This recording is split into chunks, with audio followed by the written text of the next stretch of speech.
Hello guys, welcome to my channel. তো আজকে আমি এক্সপ্লেন করবো জুজুৎসু কাইসেন সিজন 3 এর লাস্ট এপিসোড, যেটা হচ্ছে এপিসোড নাম্বার 12। তোমরা যারা আগের এপিসোডগুলো দেখোনি, সেগুলোর লিঙ্ক আমি ডিসক্রিপশনে দিয়ে রাখবো, সেখান থেকে দেখে নিতে পারো। সো আর বেশি দেরি না করে চলো শুরু করা যাক আজকের ভিডিও। তো আগের এপিসোডে আমরা দেখেছিলাম যে ইউতা যেই কলোনিতে এসেছিল সেখানে 4টা পাওয়ারফুল প্লেয়ার ছিল, যার মধ্যে ধ্রুব নামে একজনকে তো ইউতা সাথে সাথেই মেরে ফেলে। তো ইউতা ভাবে যে মেগুমি 2টা রুল অ্যাড করতে বলেছিল। প্রথমটা হচ্ছে প্লেয়াররা নিজেদের মধ্যে পয়েন্ট ট্রান্সফার করতে পারবে, এবং সেকেন্ড হচ্ছে প্লেয়াররা তাদের নিজের ইচ্ছাতেই গেম ছেড়ে চলে যেতে পারবে। বাট ইউতা এখানে আরও 2টা নতুন রুল অ্যাড করতে চাচ্ছিল, যেখানে রুল নাম্বার 3 হচ্ছে এক কলোনির প্লেয়ার অন্য কলোনির প্লেয়ারদের সাথে কথা বলতে পারবে, এবং রুল নাম্বার 4 হচ্ছে প্লেয়ার তার নিজের ইচ্ছা মতো যে কোনো কলোনিতে যেতেও পারবে, আবার বের হতেও পারবে। মানে তাদেরকে টোটাল 4টা নতুন রুল অ্যাড করতে হবে। ইউতার বাকি সব ফ্রেন্ডসরা শিবুয়া কাণ্ডের কারণে অনেক টায়ার্ড। তারা এটাও চায় না যে গোজোকে আবার যেন তার ফ্রেন্ডকে মারতে না হয়। এই জন্য কেনজাওকে মারার কাজ ইউতা নিজেই নেয়। সে অনেকগুলো পয়েন্টস একসাথে করে সব নতুন রুলসগুলো অ্যাড করে দেবে। আমরা দেখতে পাই ইউতা কিছু সাধারণ মানুষকেও প্রোটেক্ট করছিল। সে তাদের সবাইকে একটা স্টেডিয়ামের কাছে নিয়ে আসে, যেটা সেই ধ্রুবের এলাকা ছিল। তো ইউতা সবাইকে এখানেই শেল্টার নিতে বলে। ঠিক তখনই সে একটা ঝড়ের মতো আওয়াজ শুনতে পায়, এবং সে সবাইকে সেই স্টেডিয়ামের ভিতরে যাওয়ার জন্য বলে। সে দেখতে পায় যে 2টা ছেলের পিছে একটা বালু ঝড়ের মতো জিনিস পড়েছিল। একটা ছেলেকে সেই জিনিসগুলো খেয়েও ফেলে। তো ইউতা দ্রুত গিয়ে তাকে হাত ধরে বাইরে বের করার চেষ্টা করে। সে দেখতে পায় যে এটা কোনো ঝড় না, বরং সেগুলোও ছিল অনেকগুলো ককরোচের পাল। দেন সেই ককরোচগুলো সেই ছেলেটাকে সাথে সাথে সেখানে খেয়ে ফেলে। তারপরে সেই ককরোচগুলো সাধারণ মানুষের দিকে এগোচ্ছিল। ইউতা তখন সাথে সাথেই রিকাকে ডাকে। তো রিকা একটা ঘুষি মেরে সেই স্টেডিয়ামের রাস্তাকেই ব্লক করে দেয়। তারপর ইউতা তার তলোয়ারে কার্স এনার্জি লোড করে শুধুমাত্র একটা অ্যাটাক করে, যার ফলে সেখানে তাকে সব ককরোচগুলোই মারা যায়। বেসিক্যালি ককরোচগুলোকে কুরোরোশি ডেকেছিল। ইতা তখন কোগানাকে ডেকে বলে যে এই কার্স স্পিরিটটা একটা প্লেয়ার, যেটা শুনে কোগানে বলেছে হ্যাঁ। ইতা তখন ফাইটের জন্য রেডি হয়ে যায়। ওইদিকে কুরোরোশির হাতেও ফেস্টিং লাইফ সর্ড নামের একটা ওয়েপেন ছিল। তো কুরোরোশি যখনই ইউতার উপর অ্যাটাক করতে আসে, ইউতা তার হাতকে কেটে ফেলে এবং একটা ঘুষি মেরে তাকে দূরে ফেলে দেয়। দেন ইউতা তাকে মারতেই চাচ্ছিল, ঠিক তখনই কুরোরোশি আবারও অনেকগুলো ককরোচকে সেখানে ডেকে ফেলে। কুরোরোশি একটা কার্স স্পিরিট, যার মধ্যে পজিটিভ এনার্জি দিয়ে ইউতা খুব ইজিলি তাকে মারতে পারবে। বাট ইউতা এটাও সেন্স করতে পারছিল যে আরও 2টা স্ট্রং প্লেয়ার তার আশেপাশে আছে। তো ইউতা চাচ্ছিল না যে তারা যেন না বুঝতে পারে ইউতার কাছে রিভার্স কার্স টেকনিকও আছে। ওইদিকে রিকা বাকি সবাইকে প্রোটেক্ট করার জন্য স্টেডিয়ামের কাছেই ছিল। কুরোরোশি তারপরে তার ককরোচের পালগুলোকে ইউতার উপর অ্যাটাক করার জন্য তার দিকে পাঠিয়ে দেয়, যেগুলোকে ইউতা খুব ইজিলি শেষ করে দিচ্ছিল। যারপর ইউতার পিছে 2টা বড় বড় পোকা মতো আসে, যেগুলোকে ইউতা খুব ইজিলি কেটে ফেলে। বাট সেই ইনসেক্টগুলোর কাছে টক্সিকে ভরা ব্যাগ ছিল, যেটার ফলে ইউতা কিছু সময়ের জন্য অন্ধ হয়ে যায়। তখনই কুরোরোশি তার শর্ট দিয়ে ইউতার উপর অ্যাটাক করে দেয়। ইউতা তো তার শর্টকে আটকে নেয়, বাট কুরোরোশির শর্ট দিয়ে খুব দ্রুত পরিমাণে অনেক ইনসেক্ট বের হতে পারে, যেগুলো ইউতার বডিতে গিয়ে কামড়ানো শুরু করে দেয়। কুরোরোশি তারপরে ইউতাকে তুলে খেতেই যাচ্ছিল, বাট ইউতা তার মুখেই কামড় মেরে দেয় এবং তার বডির ভিতরে পজিটিভ এনার্জি দিয়ে দেয়, যার ফলে কুরোরোশির খেল সেখানেই শেষ হয়ে যায় এবং তাকে এলিমিনেট করার জন্য ইউতা 5 পয়েন্টও পেয়ে যায়। ঠিক তখনই উরো ইউতার কাছে এসে বলে যে তুমি রিভার্স কার্স টেকনিক পারো। ইউতা কিছু করার আগেই উরো সেখানে তার টেকনিক ইউজ করে দেয়, যার ফলে ইউতা অনেক দূরে গিয়ে পড়ে। ইউতা কিছু বুঝে ওঠার আগেই উরো তার কাছে এসে জোরে একটা পাঞ্চ মেরে দেয়। তো ইউতা কোনোভাবে ডজ করে নেয়। তো ইউতাও তাকে সামনে থেকে পাঞ্চ মারার চেষ্টা করে, বাট তার হাত হঠাৎ করে অনেক লম্বা হয়ে যায়। দেন উরো আবারও তাকে অনেক দূরে ছুঁড়ে মারে। ইউতা দেখতে পায় যে তার হাতে একদমই কোনো আঘাত এসেছিল না। তো ইউতা বুঝতে পেরে যায় যে উরোর টেকনিক হচ্ছে সে তার আশেপাশের জায়গাকে ম্যানিপুলেট করতে পারে, বাট সেই জিনিসগুলো আসলে রিয়েল হয় না। যেমনটা লেন্সের উপর কোনো জিনিস বড় বা ছোট দেখা যায়, ঠিক তেমনটাই উরো বলে যে তার টেকনিকের কারণে সে স্পেসকে কোনো কাপড়ের মতো জড়িয়ে তার কাছে টেনে নিতে পারে, বাট এই পাওয়ার দিয়ে সে কাউকে আঘাত করতে পারে না। এটার জন্য সে থিন আইস ব্রেকার নামের একটা টেকনিক ইউজ করে। বাট সেটার জন্য ইউতাকে ফার্স্টে অ্যাটাক করতে হবে।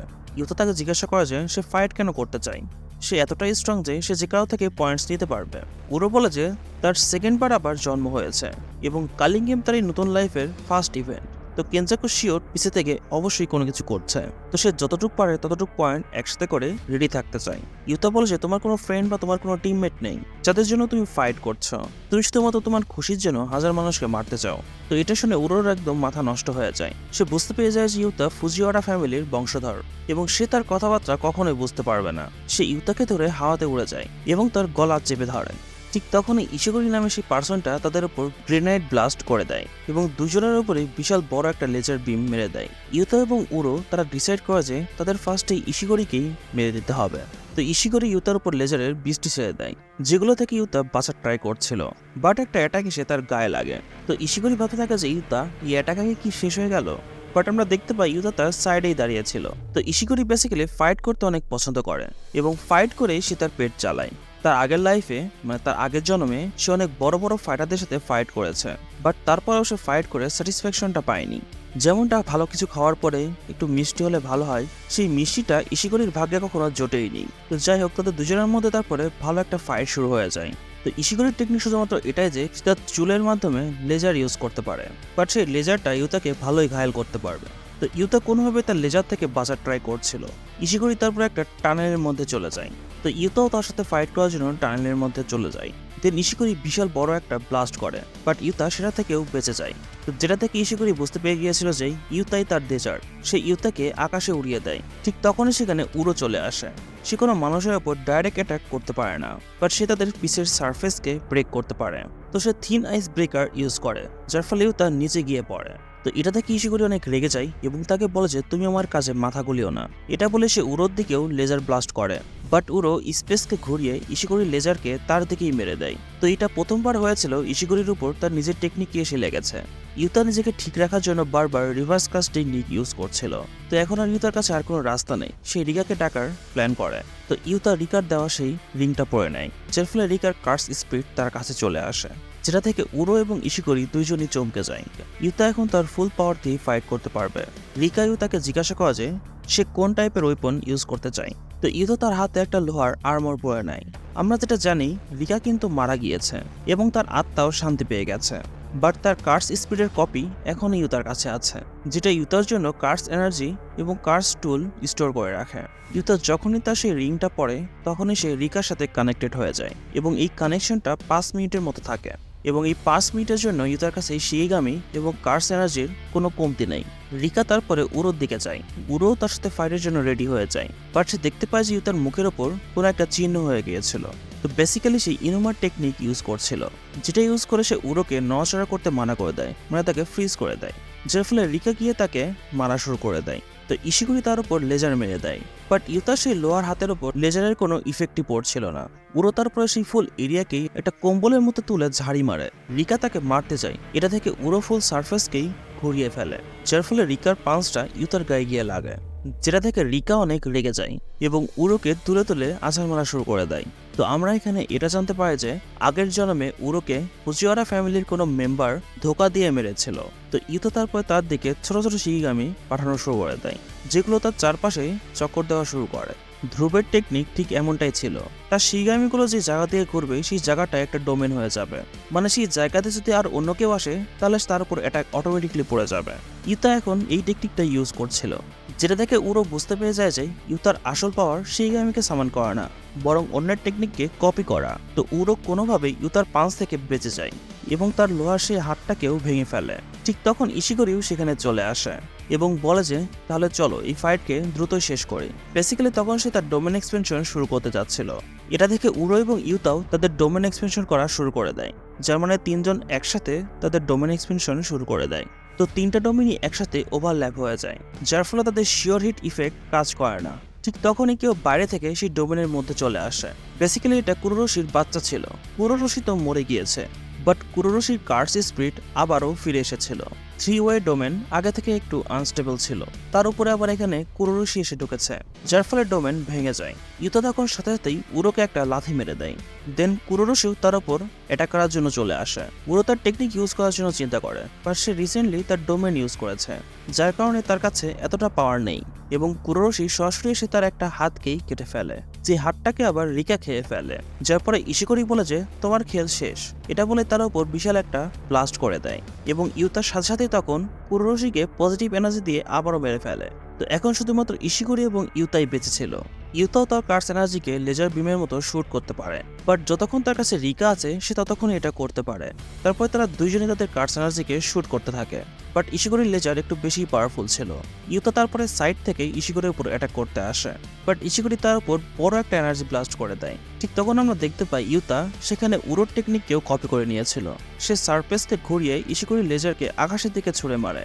এটা দেখে ইশিগোরিও বুঝতে পেরে যায় যে ইউতার আসল টেকনিক হচ্ছে কপি, বাট সে উড়োর টেকনিক কপি করার জন্য তার সাথে তো অবশ্যই কিছু একটা করেছে।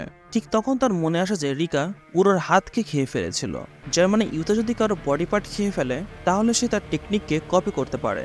ইউতা তারপরে ইশিগোরির উপর থিন আইস ব্রেকার সে অ্যাটাকটাকে মেনে দেয়। ওইদিকে রিকাও তার মুখের ওপর ঘুষি মারা শুরু করে দেয়। ঠিক তখনই ইউতার সেই 5 মিনিট শেষ হয়ে যায় এবং রিকা সেখান থেকে গায়েব হয়ে যায়, যার ফলে ইউতা এখানে একটু দুর্বল হয়ে যায়। তো তারা দুইজন একে অন্যকে ঘুষি মারা শুরু করে দেয়। দেন ইউতা ইশিগোরিকে ধরে একটা জায়গায় আটকে ফেলে। ঠিক তখন উপর থেকে বড় একটা এনার্জি ব্লাস্ট ইশিগোরির উপর এসে পড়ে।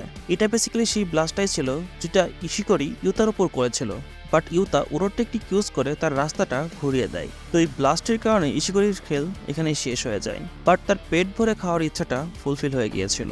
সে ইউতাকে ধন্যবাদ বলে এবং পড়ে যায়, কারণ তার পেট এখন ভরে গিয়েছে। বাট ইউতা ইশিগোরিকে একদম মেরে ফেলে না। এটা দেখে ইশিগোরি ইউতাকে বলে যে ফাইটের পরে অপোনেন্টকে কেউ এভাবে ছেড়ে দেয় না। ইউতা বলে যে উড়ো ঠিক এমনটাই বলছিল, যার মানে ইউতা উড়ো কেউ মেরেছিল না। ইউতা তারপরে ইশিগোরিকে বলে যে তোমার সব পয়েন্টস আমাকে দিয়ে দাও। সে উড়োর পয়েন্টসগুলোও নিয়ে নিয়েছিল। এদের দুইজনের পয়েন্টস, ধ্রুব এবং কুরোশিকে এলিমিনেট করার পয়েন্টস একসাথে মিলিয়ে ইউতার কাছে এখন টোটাল 190 পয়েন্ট চলে আসে। ইউতা তারপরে ইশিগোরিকে বলেছে তোমার আমার ফ্রেন্ডসদের ধন্যবাদ জানানো উচিত, কারণ তারা এই পয়েন্ট ট্রান্সফার রুলটা অ্যাড করে দিয়েছে। না চাহতে ইউতারিদেরকে মেরে ফেলেই পয়েন্টস নেওয়া লাগতো। তারপরে এই সিজন 3 এখানেই শেষ হয়ে যায়। তারপরে আমাদের পরের সিজনের কিছু সিন দেখানো হয়, যেখানে সুকুনার আসল ফেস দেখানো হয়, মাকি যে একটা কার্স স্পিরিটকে মারছিল, হাকারি যে কাশিমোর সাথে ফাইট করার জন্য রেডি ছিল, ইউকি এবং চোজো যারা টেঙ্গেনের বডিগার্ড হয়ে ছিল, এঞ্জেল মেগমিকে কোথাও নিয়ে যাচ্ছিল, এবং কেনজাকু যে কোজোর পিজন রেলমের সাথে কোনো একটা সমুদ্রের নিচে ছিল, মেগুমির বোন সুমিকি এবং সুকুনা যে বড় একটা প্ল্যান করতে যাচ্ছিল। তো এর পরের এপিসোডটা আরো বেশি ইন্টারেস্টিং হতে যাচ্ছিল, বাট এই সিজনটা এখানেই শেষ হয়ে যায়। হাকারি এবং কাশিমোর সেই লেজেন্ডারি ফাইট আমরা এর পরের এপিসোডে দেখতে পেতাম। তো এই বাকি সবগুলো তো আমরা পরের সিজনেই দেখতে পারবো। সো তোমাদের এই সিজনটি কেমন লেগেছে আমাকে কমেন্টের মাধ্যমে অবশ্যই জানিয়ে দিবা, এবং ভিডিওটি যদি ভালো লেগে থাকে অবশ্যই ভিডিওতে লাইক করে দেবা এবং চ্যানেলকে অবশ্যই সাবস্ক্রাইব করে রাখবা। দেখা হচ্ছে তোমাদের সাথে নেক্সট ভিডিও নিয়ে। Till then tata, bye by.